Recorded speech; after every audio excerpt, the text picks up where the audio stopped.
नमस्ते दोस्तों, स्वागत है आपका एक और नई वीडियो में सरल कंप्यूटर ज्ञान चैनल पे।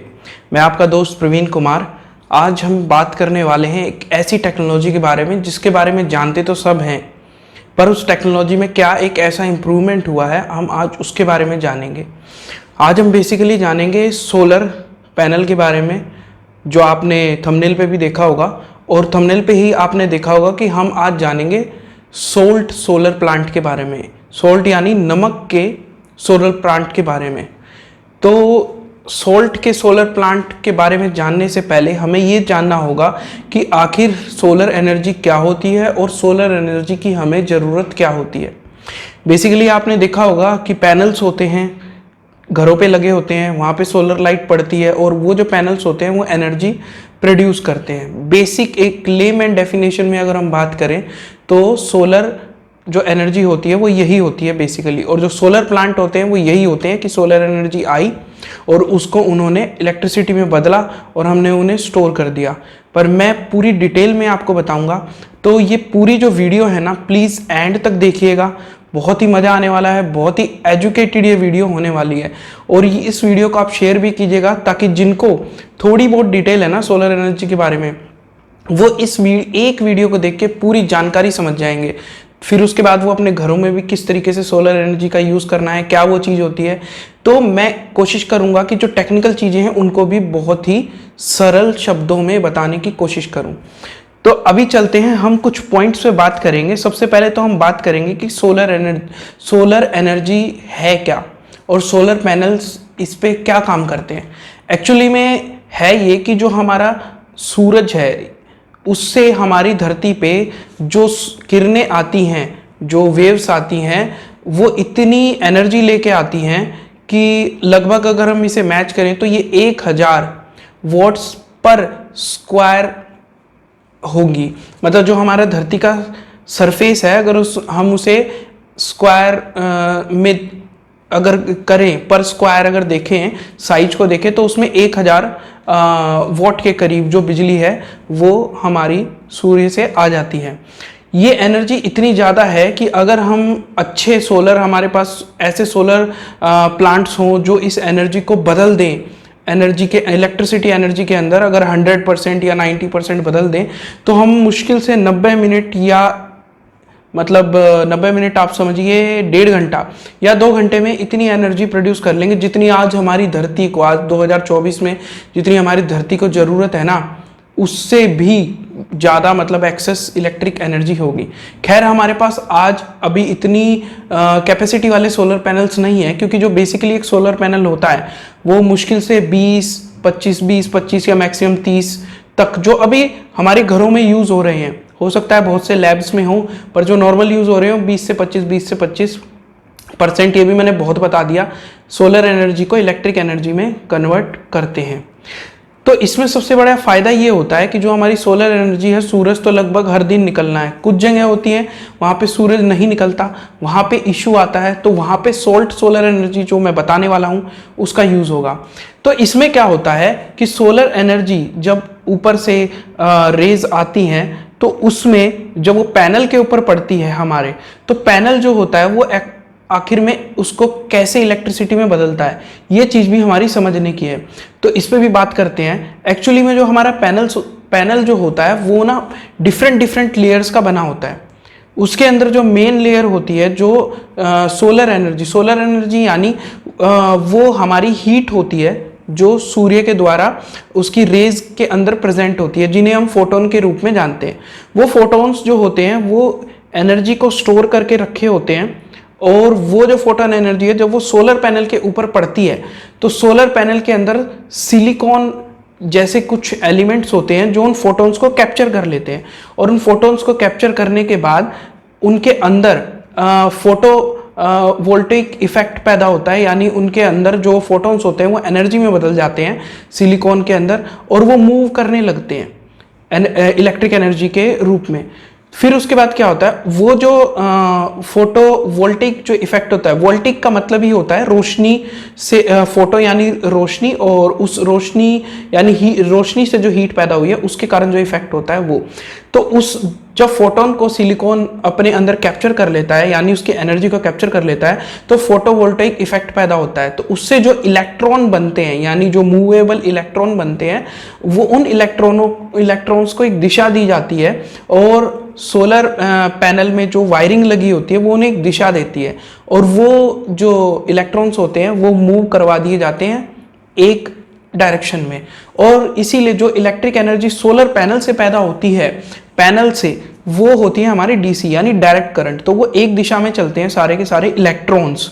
तो जब वो इलेक्ट्रॉन्स एक दिशा में चलते हैं तो उन्हें इन्वर्टर, यानी जो आपके घर में नॉर्मल इन्वर्टर होते हैं, यही सेम इन्वर्टर्स होते हैं, इन इन्वर्टर के साथ बैटरी अटैच होती है, तो वो इन्वर्टर में चला जाता है और इन्वर्टर उनको बैटरीज में स्टोर कर लेता है और उनको एसी में चेंज करता है अल्टरनेट करंट में, यानी जो करंट मूव करता है जिसके बीच में बिट्स होती हैं, यानी वो डायरेक्ट फ्लो नहीं करता, एक फ्लो करता है फिर टूटता है, फिर फ्लो करता है फिर टूटता है, पर वो इतनी तेज होता है कि हमें पता नहीं लगता। अगर डायरेक्ट करंट हम किसी चीज़ में छोड़ते हैं, जैसे जो हमारे नॉर्मल अप्लाइंसेज हैं जो एसी करंट पे काम करते हैं, तो वो अप्लाइंसेज बहुत ज़्यादा हीटअप कर जाएंगे, क्योंकि उनमें इतनी कंटिन्यूस एनर्जी रहेगी कि वो उस पर हीटअप बहुत ज़्यादा हो जाएगा। तो इसीलिए हम अल्टरनेट करंट का यूज़ करते हैं। तो इन्वर्टर्स उन सोलर एनर्जी को अल्टरनेट करंट में चेंज कर देता है। वो जो अल्टरनेट करंट होता है, फिर हम सब जानते हैं, जैसे इन्वर्टर से यूज़ होती है इलेक्ट्रिसिटी हमारे घर में नॉर्मल, फिर वैसे ही यूज़ हो जाती है। कुछ सोलर के अप्लाइंसेस जैसे लाइट, बिजली आदि भी अलग अलग होते हैं। तो ये तो है भाई कि किस तरीके से सोलर पैनल, जो सोलर एनर्जी आ रही है फोटॉन्स के रूप में जिनके अंदर हीट होती है, वो सिलिकॉन कैप्चर करते हैं और फिर उसके बाद वहाँ पे फोटोवोल्टेइक इफेक्ट होता है और इलेक्ट्रॉन्स फ्लो करना स्टार्ट करते हैं, और फिर उन इलेक्ट्रॉन्स को जो डीसी करंट होता है उसको हम लोग इन्वर्टर में भेज के उसको अल्टरनेट करंट में चेंज कर लेते हैं और उन्हें बैटरीज के द्वारा स्टोर भी कर लेते हैं। तो इस तरीके से हमारा बेसिक जो सोलर पैनल होता है उसका स्ट्रक्चर काम करता है टेक्निकली। अब इसके अंदर सबसे बड़ी चीज होती है कि जो हमारे सोलर पैनल्स होते हैं वो हमारे कई तरीके के सोलर पैनल्स होते हैं, जिसमें डिपेंड करता है कि किसी में सिलिकॉन की मात्रा कितनी होगी, किसी में ज़्यादा, किसी में कम, किसी में उसकी प्रोटेक्शन ज़्यादा होगी जिससे कि उसका लाइफ टाइम ज़्यादा बढ़ जाएगा। तो हम एक बेसिक स्ट्रक्चर लेते हैं कि एक सोलर जो पैनल होता है, यानी जो आप लगा हुआ देखते हैं, उसमें एक सोलर सेल होता है। सोलर सेल के ऊपर नीचे कितनी परतें होती हैं, तो मैंने लिखा हुआ है। सबसे बेसिक इसमें 7 लेयर्स होती हैं, कम बेसिकली नहीं होती, इससे ज़्यादा ही हो सकती हैं जो आपके लेटेस्ट जो वर्जन आ रहे हैं। पर जो एक बेसिक, अगर हम एवरेज सोलर पैनल्स देखें जो हमारे घरों में लगते हैं अच्छी क्वालिटी के, तो उनमें बेसिकली 7 लेयर्स होती हैं। उसमें होता है एल्यूमिनियम फ्रेम होता है सबसे ऊपर, फिर टेम्पर्ड ग्लास होता है जो कि उसको एक्सेस हीट और कोरोसिवनेस, यानी उसमें जंग ना लग जाए, उसमें धूल जो जमती है उस डस्ट पार्टिकल से सोलर पैनल ना खराब हो जाए, तो उसके लिए सबसे ऊपर एल्यूमिनियम फ्रेम होता है, फिर टेम्पर्ड ग्लास होता है, फिर इनकैप्सुलेटेड ईवी होता है, ये एक और प्रोटेक्शन की परत होती है, फिर सोलर पैनल होता है 3 परतों के नीचे, फिर सेम उसके नीचे 3 परतें और होती हैं, इनकैप्सुलेंट ईवीए, फिर बैकशीट और जंक्शन बॉक्स यानी जहां से हम लोग वायरिंग करते हैं सोलर पैनल की। आप लोग स्क्रीन पे भी अभी आपने देखा होगा, मैंने उसकी स्क्रीनशॉट लगाया है। तो ये हमारा उसमें 7 लेयर्स होती हैं सोलर पैनल के अंदर। अब इसमें सबसे बड़ी दिक्कत ये होती है कि कहीं पे भी अगर इन लेयर्स के अंदर कोई भी मैन्युफैक्चर डिफेक्ट रह जाता है या कोई भी कमी रह जाती है, कोई भी प्रोडक्ट में सिलिकॉन जो यूज़ हो रहा है उसमें या एल्यूमिनियम जो शीट यूज़ हो रही है उसमें कहीं भी डैमेज आ जाता है मैन्युफैक्चरिंग के टाइम पे या जब वो सप्लाई हो रहा है जब, तो उसके कारण जो इसकी सोलर पैनल की जो एफिशिएंसी है ना वो कम हो जाती है। तो इसमें क्या होता है कि वैसे तो ये बहुत लॉन्ग टाइम तक चलते हैं, अराउंड मैंने सुना है जो कि सोलर पैनल जो लगते हैं अराउंड 20 से 25 साल की वारंटी गारंटी कंपनीज देती हैं, अलग अलग कंपनीज, खासकर इंडिया में भी। तो इसका मतलब ये समझ सकते हैं कि सोलर पैनल लगवाने के बाद कितने लंबे समय तक चलते हैं। पर जो सोलर पैनल होते हैं ना उनकी सबसे बड़ी कमी क्या होती है, 2 कमियां सबसे बड़ी होती है। एक होता है कि समय के साथ साथ ना हो, अगर इनकी मेंटेनेंस अच्छे से ना की जाए, या jैसे मैंने बताया कि मैन्युफैक्चरिंग के समय कुछ भी डिफेक्ट इनमें रह जाए, तो उस समय इनमें सबसे बड़ी कमी ये रहती है कि भाई मतलब इनकी जो इलेक्ट्रिसिटी जनरेट करने की जो पावर होती है वो कम हो जाती है। दूसरी समस्या इसी के साथ है कि भाई ये जो सोलर पैनल्स होते हैं ना, अगर इन्हें बड़े लेवल पे, मास लेवल पे लगाया जाए, ठीक है, तो उसमें ना बहुत सारा एरिया लगेगा। और सिर्फ एरिया ही नहीं लगता, इन सोलर पैनल्स को ना हम सोचते हैं कि लगाया और छोड़ दिया, ऐसा नहीं होता। घरों में तो हम फिर भी कपड़ा वपड़ा हल्का फुल्का पानी मारा, चल गया काम। पर जब हम इन्हें मास स्केल पे लगाते हैं ना, तो उस समय सबसे बड़ी इनकी समस्या होती है इनकी मेंटेनेंस। क्योंकि जब भी कोई बड़े स्ट्रक्चर पे लगाई जाती है तो मैन्युफैक्चरिंग डिफेक्ट्स और इन चीज़ों को तो वहाँ संभाल लिया जाता है, अच्छी क्वालिटी की इंजीनियर्स होते हैं, करोड़ों रुपया लगता है, तो वहाँ पे इनकी जो मतलब क्वालिटी होती है उससे तो वो समझौता करते नहीं, भाई वो तो चेक करके लगा दी। पर उसके बाद वहाँ पे मेन चीज़ आती है मेंटेनेंस का। इन पे बहुत ज़्यादा पानी यूज़ होता है, क्योंकि इनके ऊपर पानी घेर के इन्हें पैनल्स को साफ करना पड़ता है। और ज़्यादातर जो ये इलाकों में, खुले इलाके में लगाए जाते हैं, तो डस्ट वस्ट खूब सारी चीज़ें इन पे चिपकती रहती है, तो इन्हें साफ करना ना अपने आप में एक बहुत बड़ा सरदर्द हो जाता है। क्योंकि जब सोलर एनर्जी ही नहीं पड़ेगी पैनल्स के ऊपर, तो वो इलेक्ट्रिसिटी बनाना कम कर देगा। तो सोलर एनर्जी और पैनल्स के बीच में डस्ट आ गई तो उसको हटाना ही पड़ेगा, बिना हटाए काम नहीं चलेगा। तो इसमें क्या होता है, सबसे बड़ी समस्या रहती है ये। अब और ये कंटिन्यू समस्या रहती है। और सबसे बड़ी बात होती है कि ये उसी पैनल पे डिपेंड करता है, ठीक है, क्योंकि जितनी एनर्जी पैनल पे पड़ेगी वो उतनी इलेक्ट्रिसिटी प्रोड्यूस करेगा। और फिर कुछ समय के बाद कभी खुले एरिया में डैमेज हो गया, कुछ हो गया, तो इन्हें चेंज भी करना पड़ता है। खैर उस चीज़ को तो हैंडल किया जा सकता है, पर जो वाटर वेस्टेज और बाकी चीज़ें होती हैं उसको बहुत संभाल के इस पर करना पड़ता है। पर हाँ ये है कि ये जो हमारे कोल प्लांट्स होते हैं, थर्मल प्लांट्स होते हैं, उनसे कम इनमें कंज्यूम होता है। और ये पानी के बगैर भी इन्हें साफ करने के बहुत से तरीके बनाए जा रहे हैं। कई जगह मैंने देखा है इन पे इनबिल्ड वाइपर्स लगाए जा रहे हैं जो हल्का सा स्प्रे करते हैं और अपने आप इन्हें साफ कर देते हैं। तो खैर वो टेक्नोलॉजी बढ़ेगी। पर इसके बाद एक और ऐसी समस्या है, जो तीसरी समस्या है, कि भाई कोई ऐसी जगह हो जहाँ पे सोलर एनर्जी ज़्यादा निकलती ही ना हो, निकलती हो पर इतनी ना निकलती हो, तो क्या करें, रात के टाइम क्या करें। क्योंकि अगर इतना बड़ा आपने प्लांट लगा दिया तो स्टोरेज की समस्या सबसे बड़ी रहती है। घरों में क्या होता है, दो तरीके के सोलर पैनल लगते हैं, एक ऑफ ग्रिड एक ऑन ग्रिड। तो ऑन ग्रिड में क्या होता है, हम लोग अपने जो सोलर पैनल होता है उसका जो इन्वर्टर होता है उसको हम लोग इलेक्ट्रिसिटी की ग्रिड से जोड़ के रखते हैं।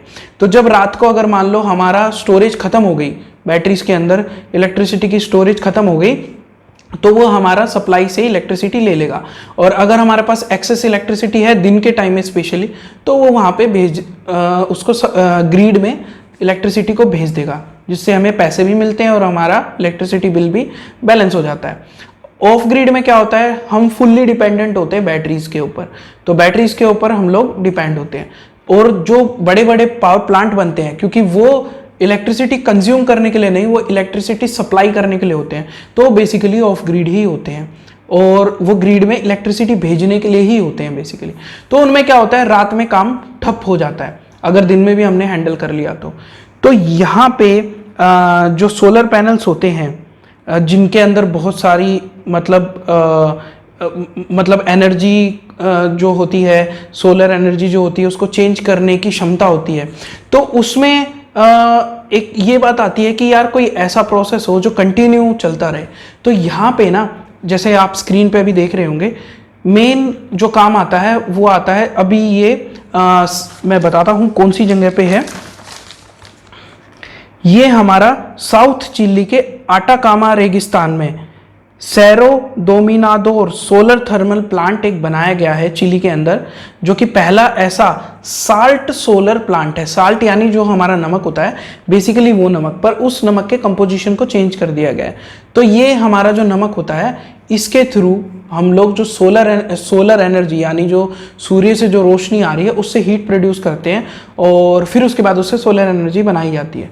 पर इसमें जाने से पहले हमें यह समझना पड़ेगा कि आखिर जो सोलर एनर्जी आती है उसमें से हमारा यूज किसका होता है।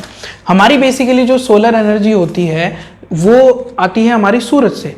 तो सूरज की जो रोशनी आती है उस रोशनी के अंदर बेसिकली हम यूज करते हैं जो विजिबल लाइट होती है ना, उसका यूज करते हैं, क्योंकि उसी के अंदर हीट एनर्जी होती है बेसिकली। बाकी उसके अंदर हमारा इंफ्रारेड होता है, ठीक है, वैक्यूम अल्ट्रावायलेट होती है, यूवीसी, यूवीबी, यूवी अल्फा, इस तरीके के अलग अलग रेज होती हैं जिनका हम बेसिकली अभी इस समय यूज नहीं करते एनर्जी प्रोड्यूस करने के लिए। हम बेसिकली यूज करते हैं जो विजिबल ग्लोइंग लाइट होती है ना, उसका यूज करते हैं। उसके अंदर बहुत हीट होती है और उसकी जो वेवलेंथ होती है, जो आप अभी स्क्रीन पे देख रहे होंगे, इसकी जो वेवलेंथ होती है सबसे ज़्यादा होती है। तो हमारे पास एनर्जी की तो भाई कोई कमी होती नहीं है। तो यही हम सोलर जो प्लांट्स होते हैं अभी जो बेसिकली यूज करते हैं उसमें यूज करते हैं। पर यहाँ पे वही मैंने समस्या बताई कि रात के समय कैसे यूज करें और हर समय 24 घंटे कैसे यूज करें। तो यहाँ पे जो चिली के अंदर अटाकामा रेगिस्तान में जो प्लांट बनाया गया है, अब मैं दोबारा से आपको इमेज दिखाता हूँ। इसमें आप देखोगे कि बीच में एक बहुत बड़ा पिलर है।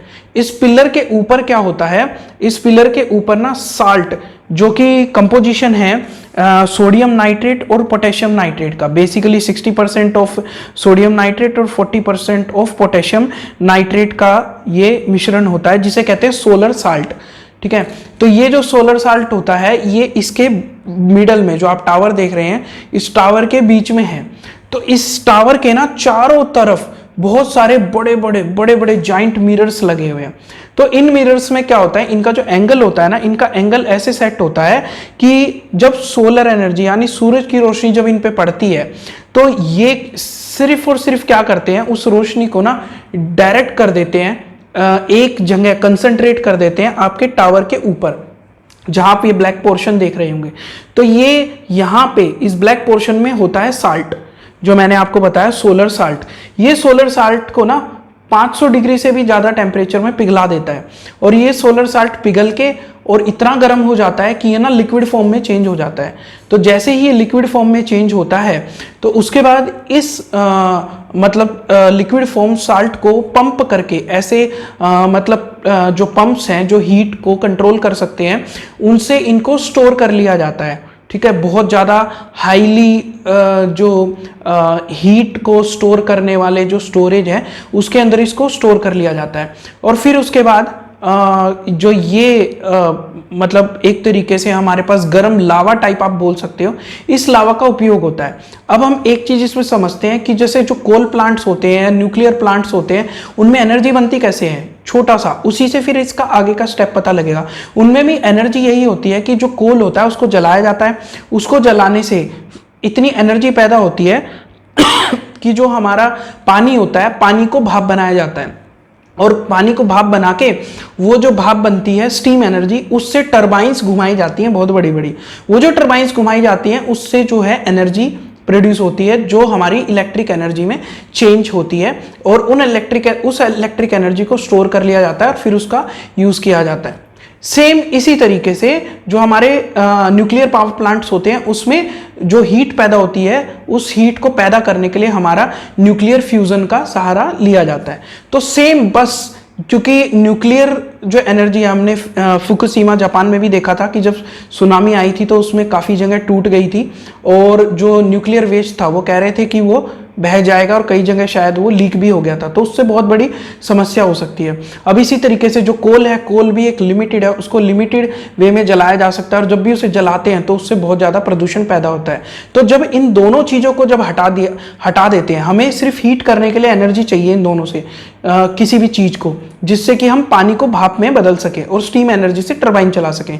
तो सेम जो मिरर्स होते हैं, उन मिरर्स के ऊपर जो सोलर एनर्जी पड़ती है तो उनको रिफ्लेक्ट कर दिया जाता है इस टावर में और उस टावर के अंदर जो हमारा साल्ट होता है, सोलर साल्ट होता है, पिघल जाता है। वो पिघलने के बाद जो बिल्कुल ही हानि रहित प्रोसेस होता है एक तरीके से, अगर इसमें कोई टूट फूट हो जाए, कुछ भी हो जाए तो क्या होगा, ज़्यादा से ज़्यादा वो नमक फैल जाएगा, वो ठंडा होके सेट हो जाएगा, ना उससे कोई न्यूक्लियर रेडिएशन फैलना, ना कुछ ऐसी समस्या। और वो बनाया ऐसा गया है कि वो ऐसे फैलेगा भी नहीं। ये तो एक बहुत ही एक्सट्रीम कंडीशन में बता रहा हूँ।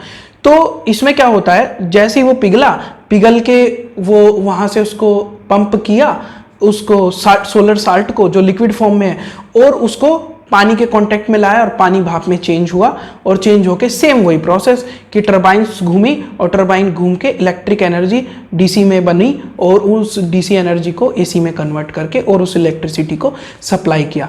तो इस तरीके से जो है ना, हमारा बहुत ही ज़्यादा एनर्जी जो है वो बचाई जा सकती है, हमारा कोल जलाने की बजाय या न्यूक्लियर फ्यूजन करने की बजाय। रिस्क मैनेजमेंट भी बहुत ज़्यादा होगा और जो एनर्जी जो आएगी वो हमारी फ्री है, क्योंकि हम सिर्फ क्या कर रहे हैं, जो एनर्जी सूर्य से आई उसको हम बस रिफ्लेक्ट करके एक जगह कंसंट्रेट कर रहे हैं। वो वैसे भी तो वेस्ट ही होनी है एक तरीके से, अगर हम उसे यूज़ ना करें, क्योंकि सोलर एनर्जी तो वैसे भी आनी ही आनी है, तो हम बस उसे ऐसे यूज़ कर रहे हैं। तो ये मैंने सोचा कि आपको बताना बहुत ज़रूरी है। तो इस तरीके की चीज़ बनाई गई है अभी, और ये प्लांट वर्किंग है चिली के अंदर। आप जाके इसको सर्च करके भी देख सकते हैं, वैसे मैंने इमेजेस लगाई हैं। तो ये जो हमारा सोलर एनर्जी है, सोलर एनर्जी का ही यूज़ करके पर एक अलग तरीके से हम लोग एनर्जी को प्रोड्यूस करते हैं, जिसे हम बोलते हैं साल्ट सोलर प्लांट।